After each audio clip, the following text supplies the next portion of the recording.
Well, I'm back more than a week later with the reading of Wisdom. It is 6:24 p.m. on July 27th, 2026, and I've been to Queensland, Australia, having been away for more than a week with family. Right, Wisdom.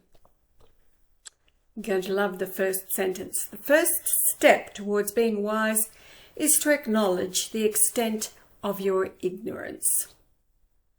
Concern yourself with the vast amount of knowledge that you lack and place no undue importance on that which you possess. As womanly loveliness is best displayed in a modest garment, so is quiet behaviour and unpretentious bearing best becoming the wise. Remember that all men are born equally into ignorance, and no man, whatever his estate, lacks the means to knowledge. True wisdom comes not from books and instruction, but from observation and inquiry. The learned scribe knows 1,000 books, but what knowledge does he have of the grasshopper?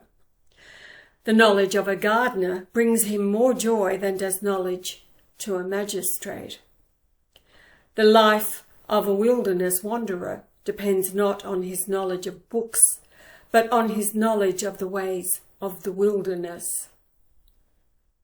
If you would not be deemed foolish in the eyes of others, then cast aside the desire to appear wise to your own edification. If you would appear wise among the foolish, then you will appear foolish among the wise. No man is wise enough to know his own folly before he has committed it.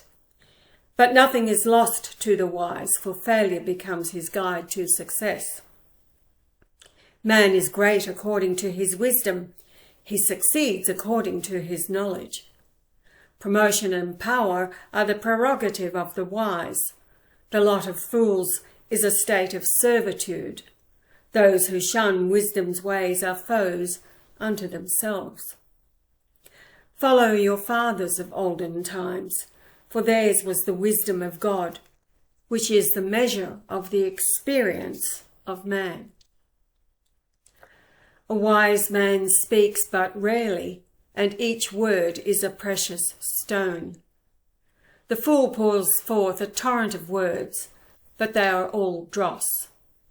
Words spoken with calm forthrightness are burnished with the lustre of truth. A wise man turns a deaf ear to his own praise. He does not know his own worth, and is the last in discovering the greatest of his achievements. If wisdom now be held in low esteem, it is not wisdom's loss, but the loss of man. Wisdom cries outside the palace and the hovel. She is heard in the streets and in the gathering places. Her voice says, O fools and sons of fools, how long will you delight in your foolishness? But the pleasure of fools is in their foolishness, and the pleasure of the weak is in their own weakness, and therefore they scorn the voice of wisdom. Let the fool eat of his tree, it will provide no sustenance in times of evil. When the whirlwind sweeps across the face of the land, bringing destruction in its wake, fools will be swallowed up, and earth will be as if they had never been. The nature of life is such that the fool does not always fail, nor is the wise man always successful. Yet failure will always be the attendant of fools, and success the servant of the wise. Wisdom is the food of the soul. The wise man nourishes his soul, and it grows in beauty and strength. The fool starves his soul, and it shrivels and is distorted by weakness. He who has grown to wisdom never acts but at wisdom's command. To some has been granted the ability to soak up wisdom, as the sand soaks up water. If this be your gift from God, then hug it not to your own breast, as would the mean man. Share it with those who are less wise for their instruction, and hide it not from the wise, for they will multiply it. The man who thinks himself wise believes nothing until it is proven to him, but the wise man considers everything possible until it is disproved. The wisest of all men will do something foolish, and everything said and done by a fool is not folly. The wise man is less presumptuous than the fool. He has many doubts and changes his mind, for as wisdom grows, knowledge alters. The fool fixes his mind in obstinacy. He is stubborn, and doubt does not disturb his placidity.